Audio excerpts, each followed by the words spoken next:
Training camp day 6 is officially in the books for the Chicago Bears. So let's talk about it, people. What is going on, y'all? Faiz Sports all back at it with another video talking, of course, my NFL here to talk about the Chicago Bears. So if you're a Bears fan, what are you doing? If you're not subscribed to the channel, go ahead and do so. I've been giving you guys updates every single day for training camp and everything else Bears related. So obviously you want to go ahead and subscribe, and you want to hit the bell icon, guys, so you're notified every time I drop a new video.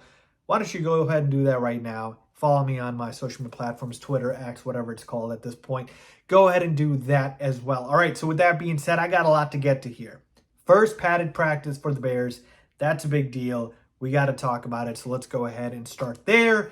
So with the padded practice, I thought it was interesting that head coach Matt Eberflus said that today was still a moderate day in terms of the pads because it was the first day. So the Bears reportedly only had 48 reps, and that number will be doubled tomorrow when they obviously go ahead and have another padded practice. So pads will be on from now on. So started off as a moderate day. It's going to pick up obviously as we get closer and closer, and we're still just a little more than a week away from their first preseason game, folks. Like, football season's here. Like, it is here. Get hyped, get excited, all right?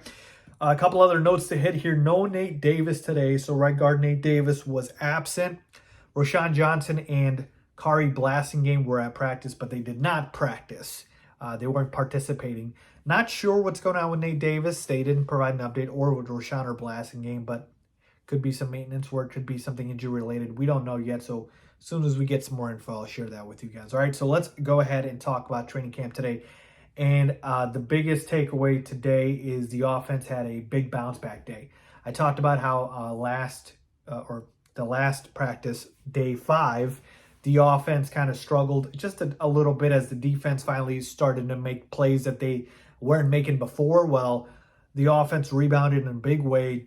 Justin Fields, literally the first play of training camp, hit DJ Moore on a slant pass, a slant route, and DJ Moore basically took it to the house.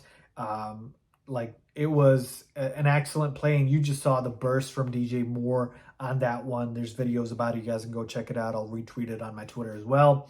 And that was great to see. Obviously, we know the Fields-Moore connection has been on fire all training camp, and I expect nothing less once the season rolls around. Justin Fields also found Cole Kmet on an out route. Also hit Chase Claypool on a touchdown, on a sweet touchdown on the left side of the end zone. That was on a red zone drill. By the way, they did a bunch of those today.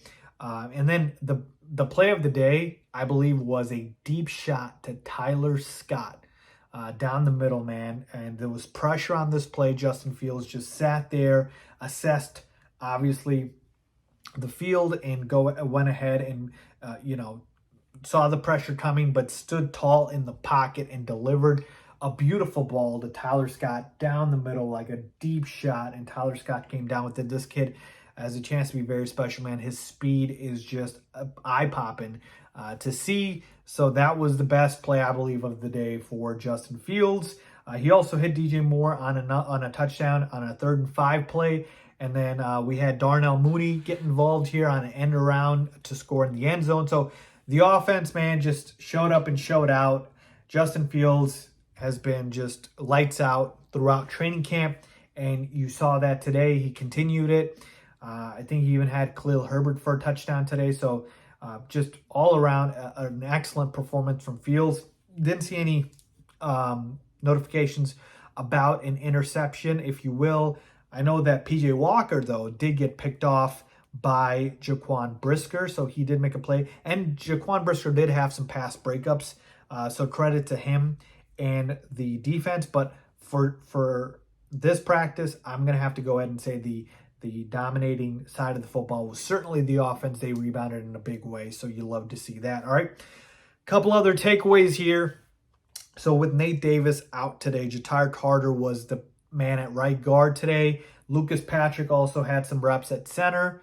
So you're going to get the offensive line, getting the offensive line in there. We're going to get some shuffling, if you will.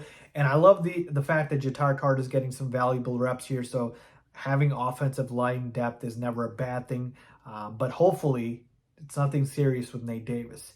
Another thing to note here, I think it's been pretty apparent throughout camp, but it was confirmed today pretty much by the players and Matt Eberflus that, hey, the outside cornerback spot, the cornerback spot opposite Jalen Johnson, it's a competition between two guys in Tyree Stevenson and Terrell Smith. Now, I thought it was Tyree Stevenson's job to lose, and it probably could still be, but Terrell Smith has been making plays, and they've both been splitting first-team reps. So we will know who is going to obviously get this job by the time training camp is over and the season's here. But yeah, it's an open competition. Both guys still competing for that. Another point of note here, we haven't heard about these guys a lot, the defensive line, but they finally have been making some plays recently. And today they did that. And Javon Dexter and Zach Pickens, the two defensive linemen that we drafted this past draft, you can just see the physicality. They have some consistent penetration up the middle, up the gut, and it is just something where you just see the size overpowering. I think there was a sack that Javon Dexter had today on one play. He certainly did blow it up. So I love to see it, man. If these guys develop right, this is going to be a big upgrade to the defensive line, so I can't wait to see that. But yeah, so overall, those are the big takeaways from the first day of padded practice for the Chicago Bears. Offensive dominated, but we did see some flashes from the defense, and you do love to see that. So let me know what you guys think, man. Leave a comment down below with your thoughts on the first day of padded practice. Again, I think we'll just continue to see the offense get better and better each day, and hopefully the defense as well. Iron sharpens iron. You know what it is. Let me know what you guys think. As always, thanks for watching.